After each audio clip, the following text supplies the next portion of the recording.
నమస్తే, welcome to I dream. నేను మీ మాధురి. ఇంతవరకు మనం యూపీఎస్సీకి ఎలా ప్రిపేర్ అవ్వాలి అండ్ ఎస్ఎస్సికి ఎలా ప్రిపేర్ అవ్వాలి, ఫ్రెషర్స్ మెయిన్గా ఎలా ప్రిపేర్ అవ్వాలనేది తెలుసుకున్నాం. ఈరోజు బ్యాంకింగ్ సెక్టర్ వైపు వెళ్ళాలి అనుకునే వాళ్ళు ప్రిపరేషన్ ఎలా ఉండాలి, ఎలాంటి కోర్సెస్ చేసిన వాళ్ళు దీనికి ఎలిజిబుల్గా ఉంటారు అండ్ ఏం చేస్తే మనం ఈజీగా గ్రాప్ చేయొచ్చు, డీటెయిల్గా చెప్పడానికి మనతో పాటు ఉన్నారు అనురాధ గారు, రిటైర్డ్ అడిషనల్ కమిషనర్ జిఎస్టీ. తనని అడిగి డీటెయిల్గా తెలుసుకుందాం. నమస్తే అమ్మా. నమస్తే మాధురి. అమ్మా, ఇంతవరకు మనం యూపీఎస్సీ ఎస్ఎస్సి గురించి చాలా డీటెయిల్గా మనం తెలుసుకున్నాము. సో మనం ఇప్పుడు బ్యాంకింగ్ సెక్టార్స్ చాలా మనకి యూపీఎస్సీ ఎస్ఎస్సి ఎలాగో బ్యాంకింగ్ సెక్టార్లో కూడా చాలా చాలా చాలా బ్యాంక్స్ ఆఫర్స్ చేస్తూ ఉంటాయి. అవి పోస్టులు పడిన దగ్గర నుంచి దాన్ని గ్రాప్ చేయడానికి ప్లస్ ఎలాంటి మెటీరియల్ తీసుకోవాలి ఏంటి అనేది క్లియర్గా చెప్తారా? డెఫినెట్లీ మా, ఎందుకంటే మనం ఈ ఫోరం ద్వారా మనం ఏం చేస్తున్న టార్గెట్ చిల్డ్రన్ ఎవరైతే ఉన్నారో వాళ్ళకి బ్యాంకింగ్ అన్నది చాలా అంటే చాలా పాపులర్. ఎందుకంటే మనం ఏం చేస్తున్న టార్గెట్ గ్రాడ్స్, ఫైనల్ ఇయర్స్ లేదా పీజీస్ అనుకోండి. అంటే what I mean is freshers in job market. So ఇక్కడ చాలా చోట్ల కాలేజ్ సెలెక్షన్స్ అవుతుంటాయి జాబ్స్లో. ఇంజనీర్స్కి అయితే ఎలాగైతే టెక్నికల్లో కార్పొరేట్లో అవుతుంటాయో, ఈ బ్యాంకింగ్ సెక్టర్లో ఎక్కువగా ప్రైవేట్ బ్యాంక్స్ క్యాంపస్ సెలెక్షన్స్ చాలా చేస్తున్నాయి.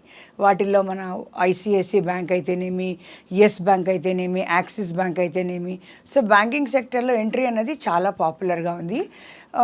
ప్రైవేట్ బ్యాంక్స్కి, ఈవెన్ ఫారిన్ బ్యాంక్స్కి అర్బన్ గ్రాడ్స్ ఆఫన్గా ఎక్కువ ప్రిఫరెన్స్ చూపించి వెళ్తుంటారు. వాళ్ళకి నేను వాళ్ళకనే కాదు, వాళ్ళు కాకుండా మన 2 టైర్ 3 టైర్ సిటీలో ఉన్న చిల్డ్రన్కి safe option instead of a private bank. ఎందుకంటే బ్యాంకింగ్ అన్నది చాలా తర్వాత టార్గెట్ ఓరియంటెడ్ అయ్యి చాలా accounting and very competitive sector అవుతుంది. నేను చాలామంది క్యాంపస్ సెలెక్షన్లో అయిన పిల్లలతో కూడా మాట్లాడడం జరుగుతూ ఉంటుంది డే టు డే లైఫ్లో. But what we feel is ఈ ప్రైవేట్ సెక్టర్ బ్యాంక్స్ అని కాకుండా పబ్లిక్ సెక్టర్ బ్యాంక్స్లో అయితే కొంచెం యాజ్ యూజువల్ మనం ఎప్పుడు అనుకున్నట్టుగానే గవర్నమెంట్ సెక్టర్లో జాబ్ సేఫ్టీ అయితేనేంటి, సెక్యూరిటీ అయితేనేంటి, కాస్త సేఫ్ టైం బౌండ్ ప్రమోషన్స్ ఏంటి, స్కేల్స్ ఏంటి, పే స్కేల్స్, ఇవన్నీ కూడా మనము ఉంటాయన్న ఉద్దేశంతో ఈ యొక్క టాపిక్ చేద్దామని మనం ఈరోజు అనుకుంటున్నాము.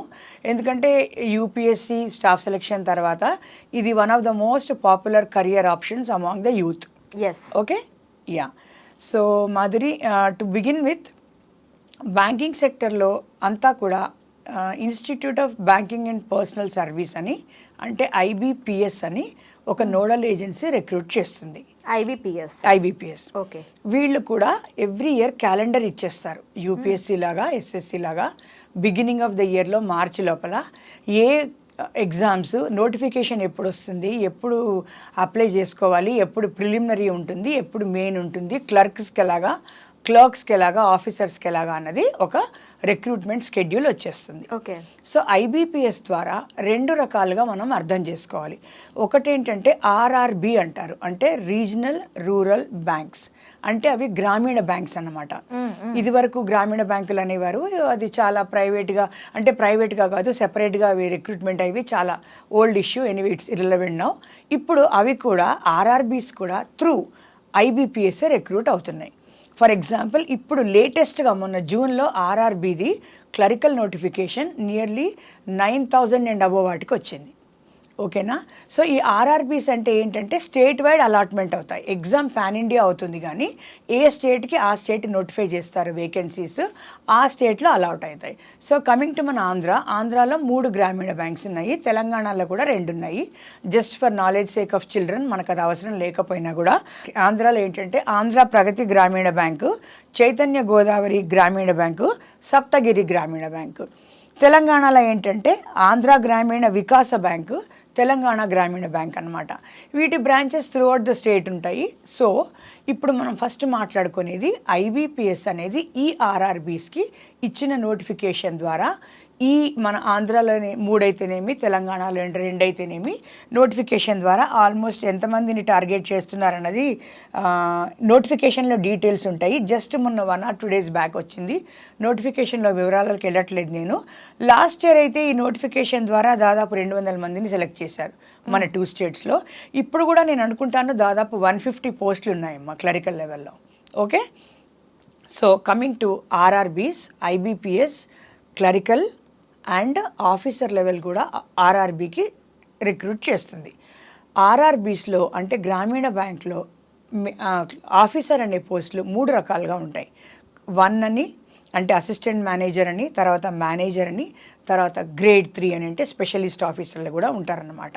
ఎందుకు చెప్తున్నానంటే ఈ ఎగ్జామ్ అనేది క్లర్కల్కి ఒకలాగా, మెయిన్స్ ఆఫీసర్స్కి ఒకలాగా ఉంటే ఈ next higher level grade 2, grade 3 లేదా స్పెషలిస్ట్ ఆఫీసర్లకి ఒకలా ఉంటుంది. ఫస్ట్ క్లర్క్స్కి రిక్రూట్మెంట్ ఏజ్ బారు 28 years వరకు ఉంటుంది. గ్రాడ్యుయేట్స్ కదా కాబట్టి 18 to 28. అదే ఆఫీసర్స్కి అయితే 30 years వరకు అప్లై చేసుకోవచ్చు. ఎనీ నెంబర్ ఆఫ్ టైమ్స్ రాయొచ్చు. దీనికి మనకు అటెంప్ట్స్కి ఏం ప్రాబ్లం లేదు. ఓకే, తర్వాత రిజర్వేషన్స్కి ఏజ్ అనేది like any recruitment of government extension ఉంటుంది. 35 years ఓబీసీస్కి, 38 అంటే +5 అన్నమాట. 28 + 5 అయితే 33, 28 + 3 అయితే 31. అలా ఓబీసీస్కి, ఎస్సీ ఎస్టీస్కి అలా డిఫరెంట్ కేటగిరీ వాళ్ళకి వాళ్ళ అప్పర్ లిమిట్స్ ఎక్స్టెండ్ అవ్వబడతాయి. ఓకే, తర్వాత ఈ ఎగ్జామ్స్ అన్నీ కూడా యాజ్ యూజువల్ మల్టిపుల్ చాయిస్ మాత్రమే, ఎంసీక్యూస్ మాత్రమే. సో దీనిలో కూడా ప్రిలిమినరీ, మెయిన్స్ అని ఉంటాయి క్లర్క్ అయినా తర్వాత ఆఫీసర్కైనా. సో ప్రిలిమినరీలో ఏముంటాయి, క్లర్క్స్కి ఏముంటాయి అనేది ఒక బ్రీఫ్గా తెలుసుకుందాము. క్లర్క్స్కి కానీ వీళ్ళకి కానీ రీజనింగ్, మ్యాథ్ అన్నదే ఉంటుందమ్మా ప్రిలిమినరీ లెవెల్లో. ఆఫీసర్ వాళ్ళకైతే మెయిన్స్లో కొంచెం స్టాండర్డ్ ఎక్కువ ఉంటుంది. అంటే క్లర్కల్ వర్క్ అయితే మనకి ప్రిలిమినరీలో సెలెక్ట్ అయిపోతే సరిపోతుందా? లేదు, రెండింటికి కూడా మెయిన్స్ ఉన్నాయి. అంటే 2 ప్రిలిమినరీ మెయిన్స్ మనకి ఇప్పుడు యూపీఎస్సీలో ఎలా స్ట్రాటజీ ఫాలో అవుతామో సేమ్ ఇక్కడ కూడా ఎగ్జాక్ట్లీ. ఇంటర్వ్యూ కూడా ఉంటుందా? Preliminary mains only for clerks. ఆఫీసర్స్కి మాత్రం preliminary, mains, interview. Okay, subjects అంటే సబ్జెక్ట్స్ కాదు ఇక్కడ ఈ బ్యాంక్ ఎగ్జామ్స్ ఎలా అంటే ఏ ఎగ్జామ్ అయినా ఇది కానివ్వండి, వేరే నేషనల్ బ్యాంక్స్ అయినా కూడా మళ్ళీ చెప్పుకుందాం వివరంగా. ఇంగ్లీష్ ఉంటుంది, రీజనింగ్ అని ఉంటుంది, తర్వాత జనరల్ అవేర్నెస్ అని ఉంటుంది. ఈ రీజనింగ్లో ఏంటంటే ఒక సెట్ ఒక 15-20 కేటగిరీస్ ఉంటాయి. అంటే డైరెక్షన్స్ ఏంటి, క్లాక్ ఏంటి, క్యాలెండర్ బేస్డ్ క్వశ్చన్స్ ఏంటి, ఏజ్ ఏంటి, తర్వాత ఎదురెదురుగుండా కూర్చుంటే వాళ్ళకు అరేంజ్మెంట్ ఇస్తారు, చివరికి ఎవరెదురుగుండా ఎవరున్నారని ఇట్లా రీజనింగ్ టైప్ క్వశ్చన్స్ ఉంటాయన్నమాట. తర్వాత అరేంజింగ్ ఇన్ అసెండింగ్, డిసెండింగ్ అని, ఆల్ఫాబెట్స్ కోడ్ అని, డీ కోడ్ అని, న్యూమరికల్ కోడ్ అని, డీ కోడ్ అని, తర్వాత కొన్ని బొమ్మలు ఇచ్చేసి ఒక మిస్సింగ్ నెక్స్ట్ ఈ సిరీస్లో ఏ బొమ్మ రావచ్చని ఇలా ఫిక్స్డ్ ప్యాటర్న్ ఉంటాయి.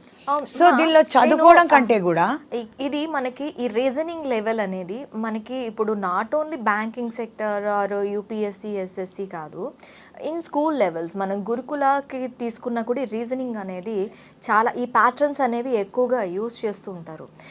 జనరల్గా నేను అందరికీ జనరలైజ్ చేసి అడుగుతున్నాను, ఈ రీజనింగ్ సబ్జెక్ట్ అనేది చాలా ఇంపార్టెంట్ ఫర్ ఎవ్రీ వన్.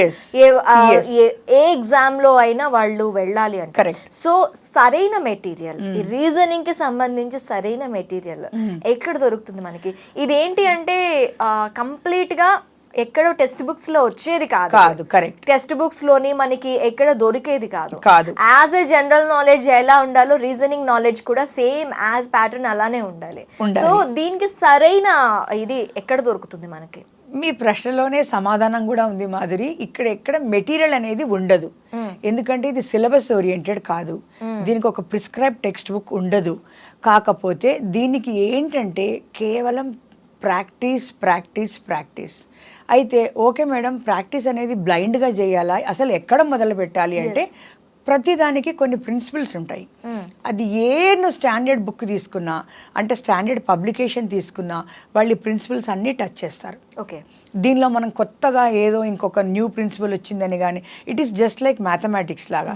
ఇప్పుడు మన పిల్లలకి ఒక యావరేజ్ చాప్టర్ ఉందనుకోండి, ఫస్ట్ యావరేజెస్ గురించి చెప్పంగానే సింపుల్గా ఒక ఎక్సర్సైజ్లో 4 లెక్కలు ఉంటాయి. 3 లెక్కలు బాగానే ఉంటాయి, 4వది కొంచెం కాంప్లికేటెడ్గా ఇస్తాడు. దానికి ఎక్కడ ఫార్ములా అనేది ఉండదు. అదేవిధంగా వీటికి కూడా సింపుల్తో స్టార్ట్ అవుతుంది. చేస్తున్న కొద్దీ మన బ్రెయిన్ అనేది ఒక ప్యాటర్న్కి ఫాలో అయిపోవాలన్నమాట. అప్పుడు ట్రైన్ అయిపోతుంది కాబట్టి బ్రెయిన్ ఆన్సర్స్ వస్తాయి. దీనికి అంతే తప్ప ఒక ఇదనేది ఏమీ ఉండదమ్మా. మీరు చెప్పింది చాలా కరెక్ట్. యూపీఎస్సీలో సీసాట్ దగ్గర నుంచి ఏ చిన్న ఈవెన్ అంటే చిన్న అని కాదు, any exam is covering this reason. Even మనం 5th to 6th కి వెళ్ళటానికి గురుకులకి చాలా ఎగ్జామ్స్ రాస్తూ ఉంటారు. గురుకుల దీనికి వెళ్ళటానికి 6th తర్వాత 7th తర్వాత 8th 9th కి వెళ్ళటానికి 7th లో ఒకసారి ఈ ఎగ్జామ్స్ అటెంప్ట్ చేస్తూ ఉంటారు. Because I doing that's why telling them. నేను అటెంప్ట్స్ చేశాను కాబట్టి చెప్తున్నాను. సో ఈ ప్యాటర్న్స్ అనేవి సో ఎవ్రీవేర్ నాకు ఎక్కువగా కనిపించాయి అనమాట కాంపిటేటివ్ ఎగ్జామ్స్. సో ఎక్కడ వీటిని గ్రాప్ చేస్తారు?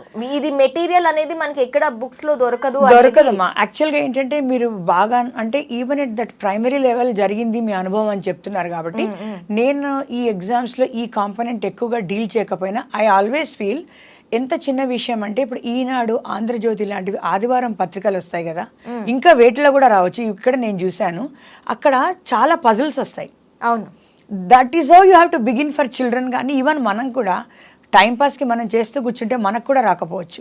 ఇదేంటంటే ఆ ఏజ్ నుంచి ప్రాక్టీస్ అనేది రావాలి, థింకింగ్ అనేది రావాలి.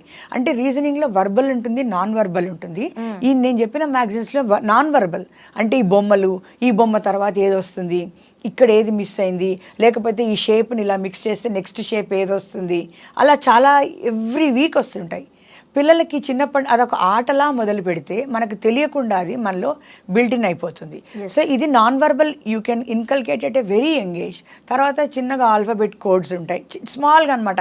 ఏబిసిడి సీక్వెన్స్లో ఆడ్ నంబర్స్ అంటే ఏ తర్వాత సి తర్వాత డి, ఈ మిస్సింగ్, అలా కొన్ని ర్యాండమ్గా నేర్చుకోవచ్చు. 2 ఈవెన్ అనుకోండి, B is even, 4 is even, D is even, తర్వాత ఎఫ్ ఈజ్ ఈవెన్, అట్లా 2, 4, 6 అట్లా ఎన్నో రకాలుగా ఉంటాయి, మిక్స్ అండ్ మ్యాచ్ లాగా. తర్వాత ఈ మ్యాథమెటిక్స్లో మనకి కొంచెం హై స్కూల్కి వెళ్ళిన తర్వాత కొంత అర్థమెటిక్ లాగా వస్తాయి కదా, దాని బేస్డ్ కూడా ఉంటాయి. ఇప్పుడు ఏజ్ అన్నాను కదా నేను, ఏజ్ అనేది ఆల్జిబ్రిక్ ఈక్వేషన్ ద్వారా సాల్వ్ చేస్తారు. సో అక్కడ వాళ్ళకి అలా ఐడియాస్ వస్తాయి. తర్వాత మిగతాది ఇప్పుడు డైరెక్షన్స్ అయితేనేమి, తర్వాత బ్లడ్ రిలేషన్స్ అనేవి కూడా మనము చాలా చోట్ల మనము మామూలుగా మాట్లాడుతున్నప్పుడు కూడా వీడికి వీళ్ళైతే వాళ్ళకి వీళ్ళైతే వీరికి వారు ఏమవుతారు అట్లా మనం పొడుపు కథలా అడుగుతున్నా కూడా వాళ్ళకి కాస్త అలవాటు అవుతుంది. ఎందుకంటే ఈ మధ్య అందరూ కామన్గా మగవాళ్ళందరూ అంకుల్స్, ఆడవాళ్ళందరూ ఆంటీలు అయిపోయారు కదా. సో బంధాలు, బంధుత్వాలు అనే పదాలు కాస్త ఫెమిలియర్ లేవు. సో ఇవన్నీ కూడా చాలా చిన్న విషయాలు. It can be inculcated in daily life at a very young age. అది మిస్ అయితే మాత్రం you only have to follow certain any standard book మాదిరి. దీనికి ఫిక్స్డ్ ఒక పబ్లికేషన్ అని I cannot, rather I do not want to take a name. Then you go on practising, that's all. Practice is the only answer.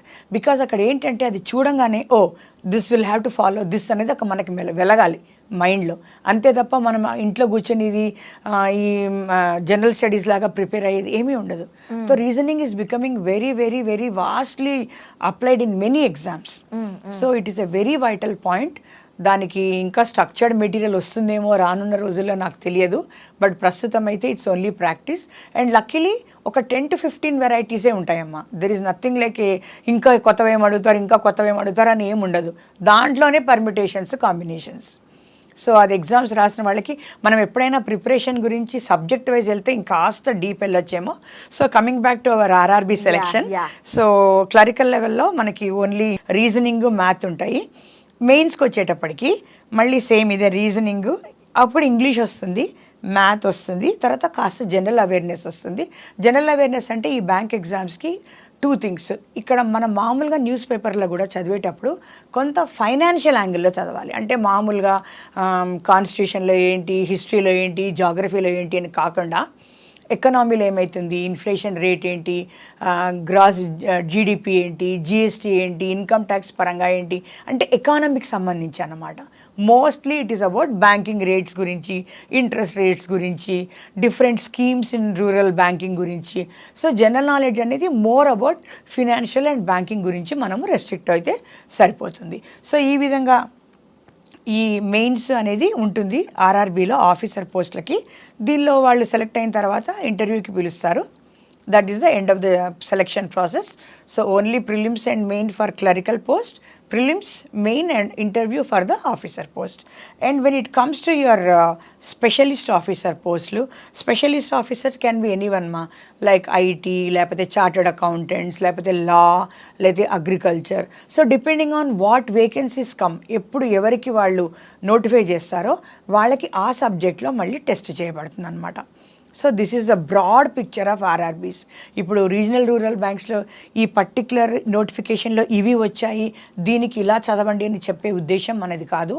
మన purpose ఏంటంటే ఇలా openings ఉంటాయి, మీరు ఇలా అలర్ట్గా ఉండండి, మీరు థర్డ్ ఇయర్ తర్వాత ఎలిజిబుల్ అవుతారు కాబట్టి మీరు క్యాచ్ చేయండి. తర్వాత ఎలిజిబుల్ అంటున్నారు. ఇప్పుడు నేను జనవరి టు మార్చ్ దీని ఇది నోటిఫికేషన్స్ పడతాయి అన్నారు. ఇప్పుడు నేను ఫైనల్ ఇయర్ ఎగ్జామ్ మార్చ్ లో రాస్తున్నాను, am I eligible for this? Yeah, 2 things. నేను జనవరి నుంచి మార్చి మధ్యలో నోటిఫికేషన్ పడుతుంది అనలేదు. ఆ ఇయర్ కి సంబంధించిన క్యాలెండర్ రిలీజ్ అవుతుంది. Okay, number 1. ఫర్ ఎగ్జాంపుల్ ఇప్పుడు నోటిఫికేషన్ ఆర్ఆర్బీది జూన్లో వచ్చింది, వాళ్ళు జనవరిలోనో మార్చిలోనో ఎప్పుడో చెప్పుంటారు మాది జూన్లో రాబోతోంది అని, అంతే. సో నోటిఫికేషన్స్ అనేవి జూన్లో రావచ్చు, సెప్టెంబర్లో రావచ్చు, ఇట్ డిపెండ్స్. సెకండ్ థింగ్, మీరు అడిగిన ప్రశ్నకి ఏంటంటే కొన్ని నోటిఫికేషన్స్లో అమ్మా a candidate who would have written final year, but ఆ ప్రాసెస్ ఆఫ్ సెలెక్షన్ కంప్లీట్ అవుతుంది కదా, ఇంటర్వ్యూ అయ్యేటప్పటికి వీళ్ళ డిగ్రీ అయిపోవాలి, అట్లా అయితే వాళ్ళు అర్హులని చెప్తారు. ఓకే, అంటే ఇప్పుడు జూన్లో నోటిఫికేషన్ వచ్చి అక్టోబర్లో ప్రిలిమ్స్ అయ్యి, మళ్ళీ జనవరిలో మెయిన్స్ అయ్యి, మళ్ళీ వాళ్ళకి ఇంటర్వ్యూ నెక్స్ట్ 2025లో ఇంటర్వ్యూ ఏప్రిల్ మేలో అయ్యి, రిజల్ట్స్ వచ్చేటప్పటికి జూన్ జూలై అయింది అనుకోండి, అప్పటికి వాళ్ళ డిగ్రీ రిజల్ట్స్ వచ్చేస్తే వాళ్ళు ఎలిజిబుల్ అవుతారు. ఓకే. కానీ కొందరు ఏం చేస్తారంటే కొన్ని జాబ్స్లో only the candidates with degree completed are eligible అని ఇస్తారు. So it depends on notification to notification. We need to be little clear about what the notification is expecting from us. Okay. So ఐబీపీఎస్లో first ఆర్ఆర్బీస్ది కొంచెం తెలుసుకున్నాం మనము. So specialist officer ఉంటారు, scale 2 officer అని ఉంటారు, స్కేల్ 1 అంటే అసిస్టెంట్ మేనేజర్ అని కూడా ఉంటారు. ఓకే. ఓకే అమ్మా, thank you very much. Thank you Madhuri.